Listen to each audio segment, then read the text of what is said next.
called Porkenstein by Catherine Lasky and illustrated by David Jarvis. This is a book that I checked out from our field trip to the Madeira Library, but we just haven't been back. Porkenstein by Catherine Lasky and illustrated by David Jarvis. To Max and Maribah, who gave me the idea, and with apologies to Mary Shelley, and to Janina, my wife.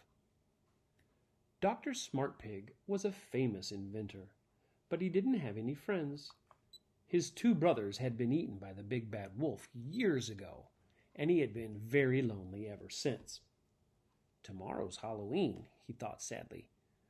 What fun is Halloween without any friends? Suddenly, he had an idea.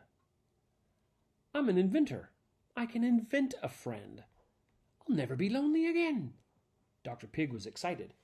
He ran to his laboratory. I shall invent a pig that is bigger and better and absolutely wolf-proof, he squealed. Then he mixed some chemicals in a beaker and he went to bed. At dawn, Dr. Pig raced to his laboratory. The beaker glowed mysteriously. Then something leaped up and squirted him in the eye. Oh dear, cried Dr. Pig. Something's gone wrong. I've invented a pigfish. He put the pigfish in an aquarium and began to mix up a new batch of chemicals, this time with less salt. He put the beaker into an incubator to keep it warm, and off he went to weed his garden.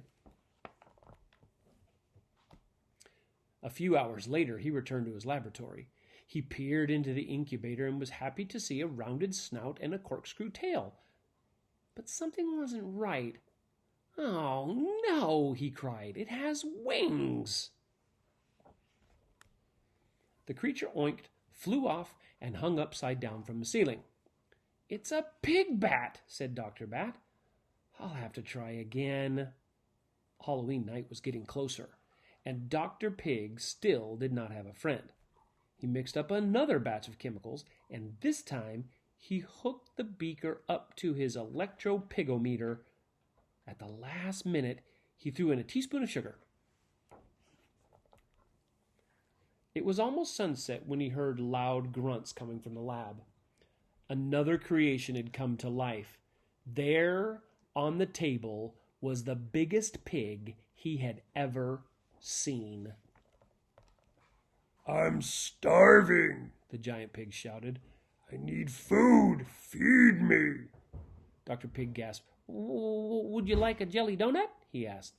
The giant pig swallowed it in one gulp, dribbling jelly all over himself. More, he shouted. Feed me more. Dr. Smartpig was worried. Maybe inventing a friend wasn't such a good idea after all. The new pig ate and ate and ate. He ate jars of jam and peanut butter and every bit of food in the house. Then he ate the garbage, including the can. He ate the curtains, the doormat, the rug, and a chair. He even ate the dust bunnies and the bugs. What would the neighbors think? This was no friend. It's Porkenstein, Dr. Pig gasped. I've created a monster. It did not take long for stories about Porkenstein to spread, and soon everyone around for miles was talking about the enormous pig. Big Bad Wolf heard about it, the incredible hog, and he began to drool at the thoughts. Yum, yum, yum, he said to himself, what a meal. It was just after sunset on Halloween night when someone knocked on Dr. Pig's door. Oh no, our first trick-or-treater. And you've eaten all the candy, Dr. Pig began to cry. Outside was a drooling old lady with fangs, long furry ears, and a tail tucked up under her dress.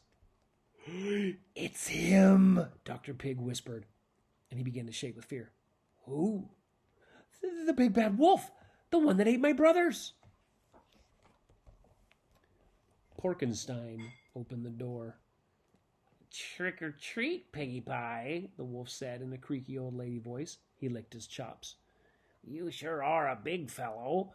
What big thighs you have. And what a long furry ears you have, replied Porkenstein. Inside the house, Dr. Pig listened, frozen with fear. Suddenly there was a scuffling sound, followed by a huge gulp and a rumbling belch. And then silence.